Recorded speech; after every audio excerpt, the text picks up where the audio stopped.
Bonjour à toutes et à tous et bienvenue dans Fleur d'avocat. Je suis Lila-Louise Maréchaux et dans ce podcast, je vais à la rencontre des avocats bien dans leur robe. L'été se poursuit et avec lui la rencontre d'avocats qui ont une deuxième vie. On explore ce que cette deuxième activité leur apporte, comment ils s'organisent et comment cela contribue à leur épanouissement sous la robe. Cette semaine, je partage avec vous mon échange avec maître Caroline Arène.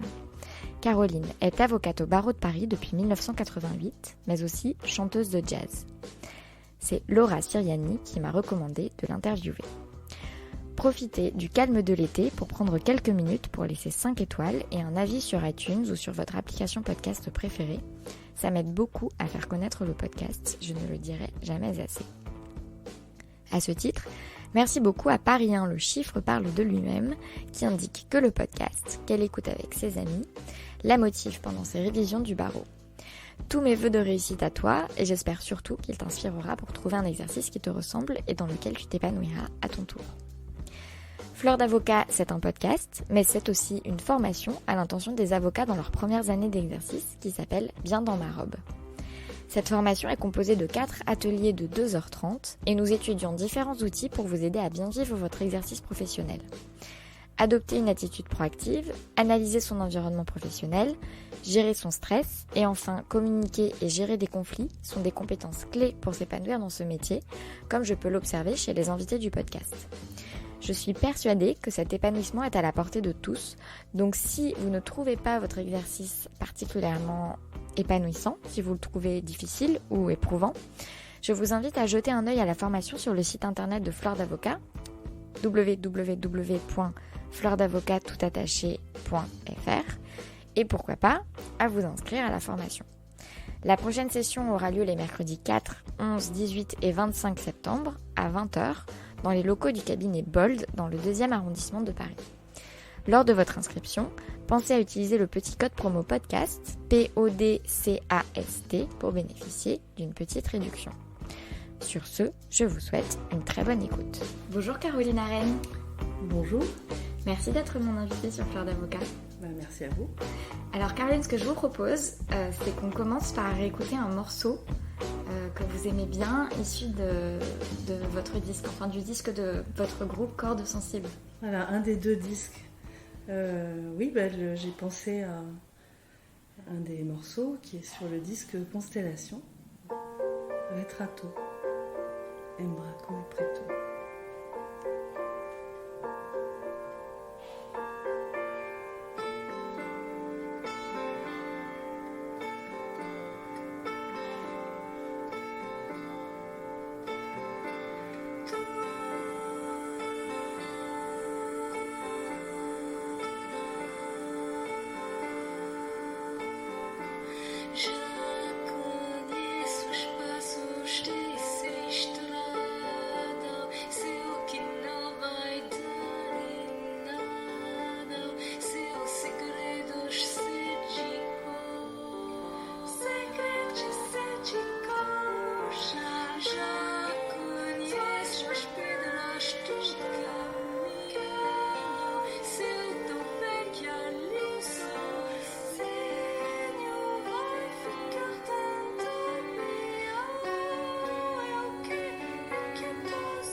Merci pour cette écoute. Alors dites-moi Caroline, pourquoi est-ce que vous avez choisi ce morceau ? Je l'aime énormément, c'est un très beau thème de musique brésilienne. Il représente vraiment ce qu'est notre duo Cordes Sensibles, avec des unissons, avec des harmonies qui s'entrecroisent. C'est un arrangement qui a été écrit par une très grande compositrice, pianiste, qui intervient comme invitée sur le disque, qui est vraiment une femme extraordinaire, qui a une écriture d'une subtilité incroyable. Et on a eu énormément de plaisir à travailler ce thème, à l'enregistrer, à le jouer. Ça me replonge dans le bonheur que l'on a à chanter avec Cordes Sensibles, enfin avec ce groupe, avec le guitariste Serge Merlot et son son et la délicatesse de son jeu. Et là, c'est Laurent Fradelisi à la contrebasse qui a un très joli son aussi. Voilà. Enfin, et j'adore la musique brésilienne. Voilà. Donc c'est vrai que c'est un thème que j'aime beaucoup. Et donc vous, Caroline, vous êtes avocate. Oui. Mais on va surtout parler de votre vie de chanteuse. Et donc de chanteuse de jazz. Oui. Que vous développez donc plus particulièrement avec, en réalité dans plusieurs projets, parce que vous avez donc cette formation Cordes Sensibles avec laquelle vous avez sorti 2 disques, une autre formation Quartz. C'est ça, nous sommes à 4 voix avec Isabelle Gueldry de Cordes Sensibles et avec 2 autres voix masculines, Gilbert Bailly qui écrit des très beaux arrangements pour les 4 voix et Pascal Vallon qui est basse. Voilà, donc il y a ce groupe-là. Et puis il y a également moi je chante en tant que seule chanteuse et où du coup selon mes envies, selon les envies partagées avec d'autres musiciens aussi, je chante en concert, soit avec des musiciens brésiliens. J'ai la chance d'être vraiment très très bien entourée et accompagnée par des musiciens qui sont vraiment des excellents musiciens, très talentueux, qui jouent avec des très grandes chanteuses et très grands musiciens. Donc il y a Laurent de Oliveira qui est pianiste, franco-brésilien, son frère Christophe qui est batteur, franco-brésilien, des contrebassistes brésiliens, Celino de Paola, Gerson Secchi. Il y a souvent un violoniste avec lequel on a beaucoup joué avec Cordes Sensibles, on a beaucoup joué et on joue beaucoup avec à la fois Cordes Sensibles, Quartz, et moi seule aussi, qui est Aurélien Guyot, qui est un violoniste de jazz, qui a un phrasé absolument incroyable, et qui... j'ai énormément de plaisir à jouer avec lui.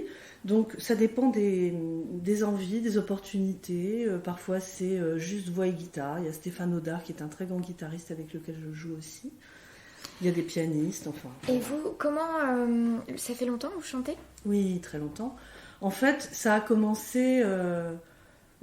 mon père, qui était roumain d'origine, dans la famille, la musique, c'est quelque chose d'extrêmement important. Donc mon père a été baigné dans la musique depuis qu'il était petit en Roumanie. Et d'ailleurs est le seul de sa fratrie à ne pas avoir appris la musique. Et donc il jouait tout d'oreille, au piano, à la contrebasse, avec n'importe quel instrument, un ukulélé... Et il nous a, mes sœurs et moi, depuis toujours, quand on était petites, il nous faisait écouter énormément de musique. Il était médecin, il branchait un appareil à l'époque qui avait des cassettes. Donc il branchait un appareil à cassette dans son cabinet médical. Il enregistrait de la musique toute la journée, aussi bien du jazz que de la musique classique. Et le dimanche, il nous faisait écouter. Et il jouait aussi tous les standards sur le piano, puisqu'il y avait un piano à l'appartement de Paris, un piano à la maison de campagne, et il y avait également un piano dans son salon d'attente de médecin. Donc j'ai été baignée dans la musique, donc j'ai une bonne oreille comme mes sœurs, comme mon père, et donc pour moi la musique ça fait partie de moi. Et en fait j'ai commencé à chanter avec les avocats, puisque j'avais pris des cours d'art dramatique quand j'avais 14 ans, je voulais faire ça dans la vie, et puis j'ai fait une année de cours Florent. Je me suis inscrite en droit au départ pour avoir une activité comme ma prof de théâtre me l'avait conseillé. Et puis finalement, j'ai trouvé ça passionnant. Et donc, les choses aidant, j'ai trouvé ça, je n'en attendais rien et j'ai trouvé ça absolument passionnant. Et donc, je suis allée jusqu'à passer l'examen pour être avocat. Et lorsque je me suis retrouvée à l'école des avocats, des copains qui savaient que j'avais fait du théâtre, comme Basile Adair d'ailleurs, qui était comédien et qui continue et qui écrit des pièces de théâtre, notre vice-bâtonnier, m'ont dit « Ah, mais il y a un spectacle des avocats, il faut que tu viennes, il y a des sketchs, etc., des chansons. » Et donc, je suis allée à ces répétitions où j'ai rencontré des gens géniaux, j'ai rencontré énormément de confrères passionnés. Et donc, très vite, on m'a confié des chansons à chanter toute seule parce que j'avais pas le trac, parce que j'avais l'habitude de la scène, parce que je chante juste. Mais en fait, donc, ce que je comprends, c'est que donc, l'habitude de la scène, le goût pour l'art, c'est quelque chose que vous aviez avant, mais par contre, le chant, vous l'avez découvert dans le cadre de la profession, finalement. Oui, c'est vrai, puisqu'au début, je pensais que je ferais des sketchs comme j'avais fait dans les cours de théâtre, et puis finalement, on m'a confié des chansons à chanter. Et puis finalement, je me suis rendu compte que ce qui m'amusait beaucoup plus, c'était de chanter plutôt que de jouer des sketchs. Et donc, pendant 5 ans, j'ai fait la revue de l'UJA, où j'ai chanté en soliste et en duo et à plusieurs voix des tas de chansons. Et... Donc c'est la profession qui vous a révélé à ce talent-là. Exactement. Et au bout de 5 ans, je me suis installée à mon compte, et là, je me suis dit, j'arrête. Et donc, j'arrête le chant ? Non, j'arrête de faire la revue de l'UJA. Et puis, 1 an après, je me suis dit, mais en fait, le chant, c'est trop important pour moi, mais maintenant, je veux apprendre à chanter. Et donc, je me suis dit, j'ai pas envie de chanter toute seule. J'avais un ami qui me proposait de prendre des cours avec Christiane Legrand. Et en fait, j'ai passé une audition pour une chorale de jazz polyphonique. J'ai été prise, et donc j'ai fait ça pendant plusieurs années. Et lors d'une des années, j'ai rencontré Isabelle Gueldry, avec laquelle on a décidé de monter notre duo, puisque tout de suite on avait des voix... Donc cordes sensibles. Cordes sensibles, tout à fait. Et donc je suis... La polyphonie, effectivement, la polyphonie... On va reparler de votre goût pour la polyphonie, et le groupe et la polyphonie en général, mais... j'allais vous dire, en fait, ça a vite pris une grande place dans votre vie parce que vous n'êtes pas une chanteuse du dimanche, quoi. Non, je fais ça extrêmement sérieusement, avec tout mon cœur, mais également avec toute mon énergie. Donc, je fais ça comme mon métier, en fait. Voilà, aussi bien que je le peux. Les projets que nous avons menés et les projets que je mène seule maintenant ou avec d'autres, c'est avec la même exigence en fait, de belles choses, de belles écritures, pas forcément des écritures musicales faciles à chanter, mais avec des belles harmonies et des mélodies aussi. Et oui, effectivement, ça a pris une place, ça prend une place, enfin, ça fait partie de ma vie et ça ne pourra jamais en partir. C'est-à-dire que je ne peux pas vivre sans musique. Donc vous dites que ça a pris que vous faites ça avec autant de sérieux que votre métier et que vous soulignez que vous aimez les belles écritures, j'ai oublié vos termes, mais vous avez mentionné quand même une certaine exigence dans l'écriture, des harmonies complexes. Est-ce que vous voyez un parallèle entre ce que vous aimez dans le chant et ce que vous aimez dans votre métier d'avocate ? C'est drôle comme question. Écoutez, j'aime les dossiers complexes, c'est vrai. J'aime l'harmonie aussi dans mon métier, c'est-à-dire permettre aux gens de trouver de l'harmonie. Et d'ailleurs, la médiation m'a permis d'envisager la musique sous un angle de systémie. Ah, racontez-moi. Ça m'intéresse que vous En fait, quand j'ai suivi en fait la formation à la médiation en 2004-2005, j'avais un prof en systémie qui s'appelle Claude de Doncker, qui est un médiateur systémique. J'ai compris avec la systémie des clés de la vie qui s'appliquent à tout et qui s'appliquent également à la musique. C'est-à-dire que dans un système, il faut que chaque élément du système soit en harmonie et en équilibre. Et il faut rechercher, en fait, la vie est une recherche d'équilibre. Et je me suis posé beaucoup de questions à l'époque de Cordes sensibles, en me disant, d'abord, est-ce que nous sommes un duo accompagné par un guitariste, puisque au début, nous étions 2 chanteuses accompagnées par une guitare, ou est-ce que nous sommes un trio ? C'est une vraie question. Et à la fois, j'ai compris aussi que on doit trouver un son commun, mais garder sa personnalité. Parce qu'on doit trouver une harmonie, mais chacun doit s'exprimer pleinement avec sa personnalité. Et également, on ne doit pas, un des chanteurs ou un des musiciens ne doit pas ni prendre toute la place, ni être trop en retrait, parce que sinon c'est au détriment de la musique. Donc chacun doit avoir sa place et sa juste place. Chacun doit laisser à l'autre sa place et sa juste place pour une recherche d'un équilibre parfait, ou en tout cas pour que la musique soit pleinement épanouie. Voilà. Alors non, mais je tiens juste à faire un petit commentaire pour les auditeurs, parce que en même temps que vous racontez ça en disant ce besoin d'équilibre pour l'épanouissement de la musique, en même temps qu'elle dit ça et qu'elle parle d'épanouissement, elle fait des gestes comme ça qui vont vers le haut, comme si elle crée des volutes d'air chaud autour d'elle. C'est très... on est vraiment dans l'art dramatique. En tout cas, pas dramatique. Mais effectivement, il y a un peu... Il y a quelque chose qui se ressemble par là, mais qui est très différent aussi, parce que dans le métier d'avocat, on n'est pas du tout dans les mêmes énergies que dans les énergies de la musique qui nous élèvent vers le haut, comment dire, on est, d'ailleurs on l'a écrit dans le texte, entre contrôle et abandon. C'est-à-dire que corde sensible, ou même la voix qui s'inscrit, même dans l'improvisation, c'est pareil. Vous prenez de la liberté dans la contrainte de la partition, et vous devez l'envisager. Là aussi, j'ai compris l'improvisation quand j'ai fait la médiation. C'est-à-dire que envisager la partition comme une globalité, avec des moments où, même si on tombe, on rebondit, mais on n'essaye pas de s'accrocher aux branches parce qu'on ne fait pas de la musique. En fait, c'est une globalité, et voilà, on est dans quelque chose, dans une énergie et dans une harmonie et dans une écoute de l'autre, de ce qui se passe, une écoute des autres musiciens. C'est pour ça que j'aime beaucoup les lectures à voix chantée, quand je fais entrer ma voix dans d'autres instruments ou dans des lectures.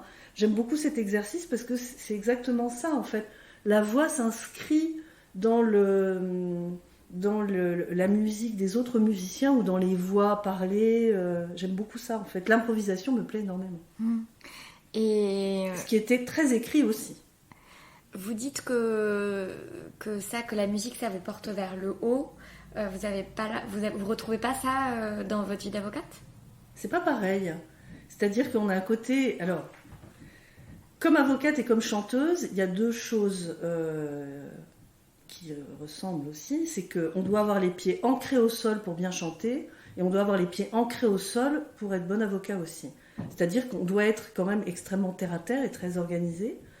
On doit avoir de la créativité aussi pour trouver des solutions dans les dossiers et avoir en fait un fonctionnement extrêmement rapide et synthétique et à la fois analytique. Donc c'est vrai qu'il y a beaucoup de choses qui ressemblent. Le côté vers le haut, c'est plutôt... on est dans le...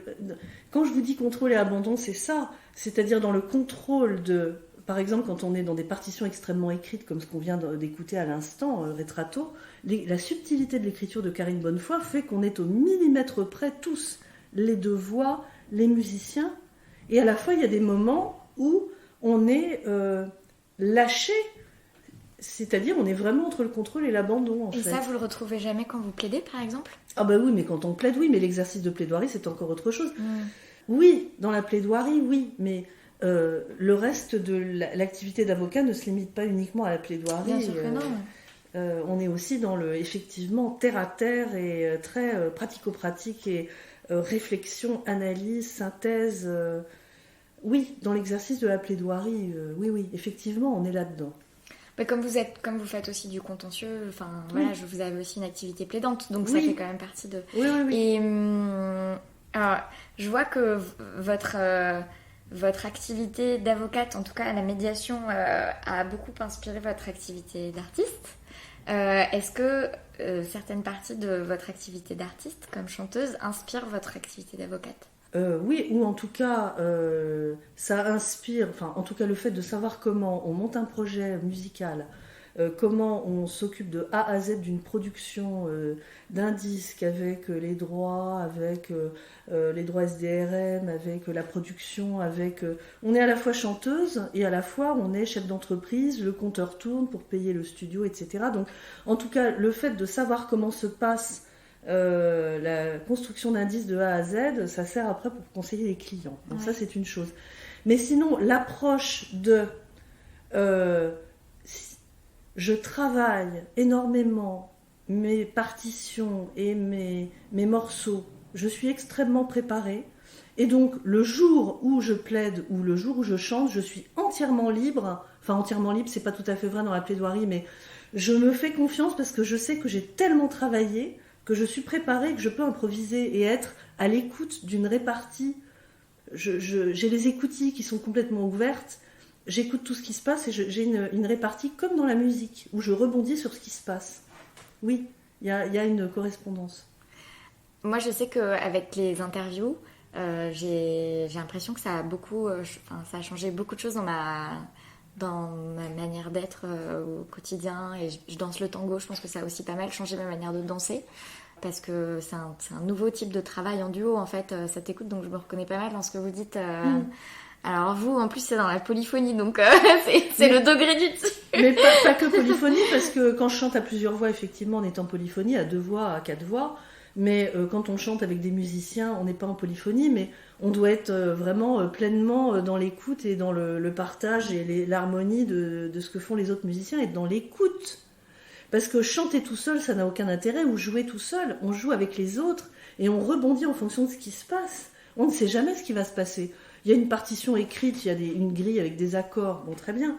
Mais après, il y a plein de choses, c'est jamais la même chose. On chante jamais pareil, il joue jamais pareil, on improvise jamais pareil, enfin. Comment est-ce que vous articulez vos 2 vies ?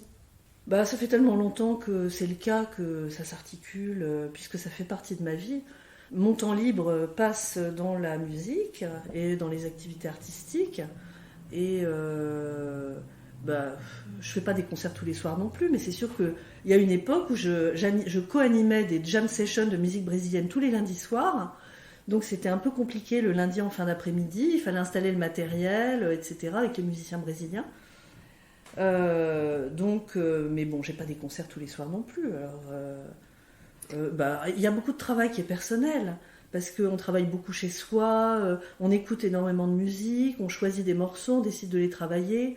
On voit les musiciens avant les concerts, mais il y a beaucoup de travail qui est fait tout seul, avec tous les outils qu'on a. Et puis je vais énormément écouter de musique. Ce soir, par exemple, je vais écouter un magnifique pianiste de jazz au Sunside, Giovanni Mirabassi, dont je chante d'ailleurs un des morceaux qui est sur un de ses disques. J'ai comme ça pas mal d'amis musiciens dont je chante les compositions. Donc vous n'avez pas l'impression que... que le fait d'être avocate, ça vous empêche d'avoir cette partie-là de... Non, pas du tout. Non, ça m'empêche rien du tout. Non. Je vois pas pourquoi ça m'empêcherait. Bien sûr, les journées ne sont pas extensibles, mais comme je suis quelqu'un qui n'a pas besoin de dormir énormément, ça c'est sûr, donc je suis extrêmement matinale. Ça aide, et c'est vrai que j'ai une puissance de travail assez importante. Et je suis extrêmement organisée. Donc c'est vrai que ça aide et ça me permet de mener effectivement ces activités. Ces activités. Oui. Est-ce que vous développez votre activité en tant qu'avocate aussi dans ce secteur-là, dans ce secteur de la musique ? Je le développe. Je suis dans l'officiel de la musique comme étant un des avocats spécialisés. Et puis j'ai des amis et on donne mes coordonnées effectivement dans le domaine de la musique. Je fais partie d'une structure qui produit de la musique jazz, qui est la structure s'appelle Starprod, qui produit d'ailleurs Giovanni Mirabassi et plein d'autres musiciens. J'ai ma propre structure de production qui s'appelle Nota Bene Productions. Donc, oui, ça se sait. Et puis j'ai des gens qui viennent me voir parce qu'ils savent que je sais comment ça se passe. L'avantage que j'ai par rapport à des confrères lambda qui s'y connaissent, dans le domaine uniquement juridique, c'est que moi je sais d'un point de vue pratico-pratique comment ça se passe. Donc je sais exactement. Donc ça apporte un plus. J'avais un producteur comme ça qui m'avait dit c'est bien parce qu'avec toi, comme tu sais comment ça se passe, du coup on n'est pas obligé d'expliquer et du coup je donne des arguments juridico-pratiques que des confrères qui ne connaissent pas, qui ne savent pas comment on fabrique un disque ou un concert, c'est vrai que ça change tout. Et on a un peu discuté avant de commencer l'entretien et vous me disiez que vous aimiez beaucoup travailler enfin voilà, que vous travaillez sur des dossiers très différents, vous n'êtes pas hyper spécialisé dans une matière, donc vous feriez que ça. C'est-à-dire que je fais quand même, c'est vrai, beaucoup de droit de la famille à un certain niveau. Je fais beaucoup de droit du travail, mais je fais aussi beaucoup d'autres choses parce que ça fait quand même depuis 1987 que je travaille. J'ai prêté serment en 88. J'ai effectivement eu des expériences dans un cabinet d'affaires qui était le cabinet Després-Guignot, super cabinet où j'ai vraiment également énormément appris. Les clients aussi confient des dossiers passionnants et très compliqués qui sont bien au-delà du droit de la famille et effectivement en contentieux commercial ou en contentieux civil. Et du coup, vous m'expliquez que vous aimiez bien, que vous preniez plaisir à faire venir des confrères pour le coup très pointus. Ah oui. Et ça me... Enfin voilà, j'y vois une récurrence avec comment vous travaillez dans la musique finalement. Oui, vous avez aussi beaucoup de parties prenantes et cet aspect très exactement. collectif. Cet aspect collectif où on œuvre tous pour un but commun qui est dans le métier d'avocat pour l'intérêt du client, où je choisis effectivement des interlocuteurs en fonction du client, du budget, de la compétence. Et puis, effectivement, dans la musique aussi, on s'entoure des musiciens. Pour tel projet, ça sera tel musicien. Pour tel autre projet, ça sera tel autre musicien. Et c'est vrai que j'aime beaucoup travailler en équipe. Et j'ai une question, ce sera sûrement la dernière d'ailleurs, mais je ne sais pas trop si je la formule bien dans ma tête. J'avais envie de vous demander quelle voix est-ce que vous êtes pour vos clients ? Alors c'est une question. Je suis la voix de mes clients. C'est-à-dire que pour moi c'est très important et je me suis dit c'est marrant, j'ai pas choisi le métier d'avocat pour rien finalement. On va vers ce qui nous, comme par hasard, nous porte. Pour moi la voix c'est essentiel et c'est donc pas un hasard si j'ai choisi la voix et la plaidoirie et l'avocat. Et même dans les écrits, j'ai toujours dit à mes clients, relisez les projets d'actes que je fais car je veux vraiment ne pas vous trahir et être votre voix. Voilà. Donc, je suis la voix de mes clients. Ça me paraît extrêmement important d'être en phase avec eux, de ne pas les trahir dans la manière de présenter les choses. Merci beaucoup, Caroline. Merci beaucoup d'avoir été mon invitée sur Fleur d'Avocat. Je suis ravie.